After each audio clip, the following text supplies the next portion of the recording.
Melihat sikap tegas dari pihak kepolisian yang sudah memberikan sanksi tegas bagi aparatnya yang terlibat dalam bisnis narkoba gitu. Terima kasih ya rekan-rekan media yang sudah datang ke kantor kami. Jadi saya dalam kapasitas selaku Ketua Dewan Pimpinan Daerah Gerakan Nasional Anti Narkotika Provinsi Riau ya, DPD Gerakan Provinsi Riau, sebuah organisasi kemasyarakatan ormas yang konsisten dalam rangka untuk menyatakan perang terhadap narkotika, membantu program-program pemerintah dalam rangka untuk meminimalisir maraknya penyalahgunaan dan peredaran narkotika yang semakin hari semakin meningkat peredarannya, khususnya dalam rangka untuk P4GN ya, membantu program pemerintah dalam rangka P4GN yang didengung-dengungkan oleh pemerintah pusat ya, dalam hal ini Presiden Prabowo Subianto, yaitu pencegahan, pemberantasan dan penyalahgunaan peredaran narkotika. Khususnya kami penggiat anti narkotika yang ada di Provinsi Riau melihat konsistensi komitmen dari aparat penegak hukum dalam rangka untuk memberantas ya, khususnya untuk pengungkapan kasus-kasus yang berbau tentang narkotika ini sudah cukup maksimal. Cuman masih perlu untuk ditingkatkan. Meskipun di sana sini masih kita lihat masih adanya beberapa oknum kita katakan yang masih ada bermain ya, terlibat dalam sindikat jaringan peredaran gelap narkotika ya. Nah itu oknum ya, bukan berarti dalam rangka institusi yang saya katakan Polri. Nah dalam hal ini memang kita berharap menghimbau kepada Bapak Kapolri melalui Bapak Kapolda di Riau, karena kami sekarang kan domisilinya sekarang di tingkat Provinsi Riau, supaya lebih mengedepankan disiplin lah kepada para anggota agar kiranya bagi siapa saja anggota-anggota yang kedapatan, ketahuan dan terbukti terlibat dalam sindikat jaringan peredaran narkotika, apalagi yang jelas-jelas dia ikut terlibat dalam rangka pengungkapan kasus-kasus narkotika yang sedang ditanganinya, harapan kami agar tindak pidana supaya ditegakkan, agar dapat ada efek jerah ya kepada para pelaku lainnya, para oknum kepolisian yang lain gitu ya, supaya ada efek jerah, ada pembelajaran. Ya, kita bukan bermaksud apa-apa ya, itulah stressing dari kita dari Granat ini, artinya sebagai lembaga pemantau, mengontrol, mengawasi dan ikut serta dalam rangka membantu. Ya, kalau memang kita komitmen ya. Karena ini semua berpulang daripada aparatur pelaksana tugas itu sendiri ya, berpulang pada oknumnya. Kalau memang dia terkontaminasi, nah ini yang kita katakan sekarang seperti ada dugaan sekarang yang sekarang sedang viral itu dibicarakan sekarang kan, ada 7 orang yang sudah diamankan di Pansus ya, penempatan khusus di Polda Riau, yaitu Satres Narkoba Polresta Pekanbaru ya, 1 kasat dan juga jajarannya ada 6 orang.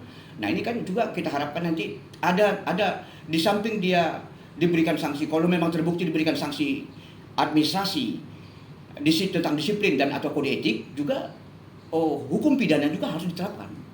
Harapan kita seperti itu, supaya ada efek jerah kepada para oknum-oknum pejabat kepolisian yang lainnya gitu. Jangan sampai menyalahgunakan jabatan, jangan dia ada persekongkolan jahat dalam bentuk apapun dengan para sindikat mafia narkotika. Seperti itu ya. Tingginya antusiasme masyarakat, apalagi di komen-komen, ini bukan permainan baru. Yeah. Imbauan kita kepada masyarakat seperti apa ini? Jadi kami ya sebagai penggiat anti narkotika di Provinsi Riau menghimbau kepada masyarakat luas ya, khususnya kepada para orang tua, pelajar, mahasiswa dan seluruh elemen komponen masyarakat Riau secara utuh ya. Kami menghimbau, menyarankan agar jangan sekali-kali mendekatkan diri kepada narkotika ya, apalagi terlibat langsung dalam sindikat jaringan peredaran gelap narkotika. Karena kita tahu bahwa Provinsi Riau sekarang ini bukan hanya sebagai transit atau bukan darurat narkotika. Kalau menurut hemat kami ya, Provinsi Riau sekarang ini sudah masuk dalam kategori bencana narkotika di sini. Sudah seperti tsunami di Riau ini. Apalagi Provinsi Riau ini berbatasan langsung dengan beberapa negara-negara tetangga. Dengan demikian memudahkan barang haram itu dari luar negeri masuk ke Indonesia melalui perairan laut gitu ya, melalui pelabuhan-pelabuhan kecil, pelabuhan-pelabuhan tikus yang susah dideteksi. Oleh karenanya saya menghimbau kepada Bapak Gubernur selaku kepala daerah ya dan kepala pemerintahan di Provinsi Riau ini untuk meningkatkan pengawasan ya di perairan-perairan itu, supaya bagaimana kita bisa menghempang barang haram itu masuk dari luar negeri ke Indonesia melalui pintu-pintu pelabuhan-pelabuhan tikus yang tersebar di perairan pantai di Provinsi Riau gitu ya. Jadi saya memberikan ilustrasi seperti ini. Ibarat sebuah rumah itu kebanjiran. sebuah rumah kebanjiran. Yang solusinya bukan air yang di dalam rumah itu yang kita timba di luar. Kalau arus pintu masuk ke dalam air masuk ke dalam rumah itu tidak ditutup, itu tidak akan selesai persoalannya. Sekarang bagaimana kita meningkatkan pengawasan? Bagaimana itu barang haram itu dari luar tidak masuk, dihempang itu. Caranya gimana? Meningkatkan pengawasan, mengajak ikut serta peran serta dari masyarakat. Karena aparat pemerintah dengan instansi terkait seperti kepolisian dan Badan Narkotika Nasional dan lain KPLP misalnya polisi air, angkatan laut itu tidak akan bisa bekerja maksimal tanpa ada dukungan peran serta dari masyarakat. Libatkan masyarakat. Nah, kami yang tumbuh dan berkembang dari lapisan elemen komponen masyarakat yang tergabung dalam wadah Ormas Granat, kami siap apabila ya dilibatkan, apabila diminta untuk kami ikut. Tapi bagaimanapun diminta atau tidak diminta itu tugas dan tanggung jawab kami sebagai penggiat anti narkotika sesuai dengan anggaran dasar anggaran rumah tangga organisasi. Kami membantu program pemerintah diminta atau tidak tanpa pamrih dan kami tidak pernah dibayar. Itu bisa kita buktikan bahwa kita juga tidak pernah dapat anggaran. Seperti itu ya. Oke, Ketua, seperti apa komitmen dari Granat sendiri untuk memerangi narkoba dan memberikan edukasi kepada masyarakat bahaya narkoba, Ketua? Jadi benar ya, jadi artinya Ormas Granat sesuai dengan anggaran dasar kita memang kita lebih mengedepankan tindakan preventifnya. Tindakan preventifnya dengan cara apa? Ya kita dengan cara memberikan edukasi, penyuluhan anti narkotika, bahaya-bahaya narkotika ke sekolah-sekolah, ke perguruan tinggi, dan kepada masyarakat luas dengan cara menyebarkan brosur-brosur umpamanya di pusat-pusat keramaian, mengadakan kampanye-kampanye anti narkotika tentang bahaya-bahaya narkotika, baik terhadap diri sendiri maupun terhadap keluarga, masa depan nambah baik keluarga dan juga masa depan bangsa. Sebuah bangsa akan satu generasi itu bisa hancur ya. Masa depan bangsa itu bisa hancur apabila memang generasinya itu memang generasi yang sudah terkontaminasi narkotika.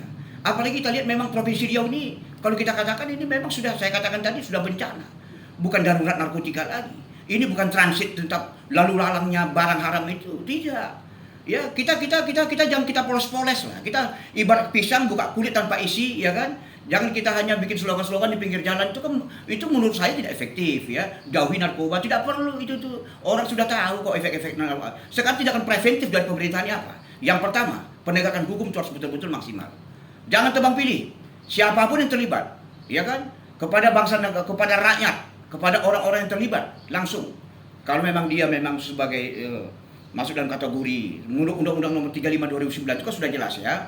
Artinya dalam kategori sekian, barang buktinya dia dimasukkan kategori sebagai pemakai. Untuk kategori barang bukti sekian dikategorikan dia sebagai pengedar. Nah, harapan kita kalau dia memang itu sebagai pemakai kan dia juga sebagai korban. Korban penyalahgunaan, peredaran gelap narkotika. Korban dari adanya penyalahgunaan narkotika ini tentu harus direhab dia. Demi untuk menyelamatkan diri dia dan nama baiknya. Dengan harapan nanti dia kembali kepada tengah-tengah masyarakat, kepada keluarga, dia bisa lebih baik seperti itu dia. Tetapi kepada jaringan yang terlibat jaringan apalagi ya melibatkan oknum-oknum aparat pemerintah, ASN, anggota dewan, jaksa, hakim, ataupun pengacara, ataupun pihak kepolisian sendiri, TNI, Polri, ya saya kira harus diberikan tindakan tegas. Kenapa? Mereka tahu aturan sanksinya, tetapi mereka juga masih tetap bermain. Itu tidak ada hal yang meringankan. Itu hal-hal yang memberatkan justru ya kan. Berikan ancaman hukuman yang maksimal. Ya kan, seperti di Pengadilan Negeri Pekanbaru kita lihat di Riau ini ya. Seluruh pengadilan negeri yang ada di Riau ini paling hanya Pengadilan Negeri Siak yang menurut hemat kami yang ada memberikan vonis hukuman mati terhadap para pengedar, para sindikat ya.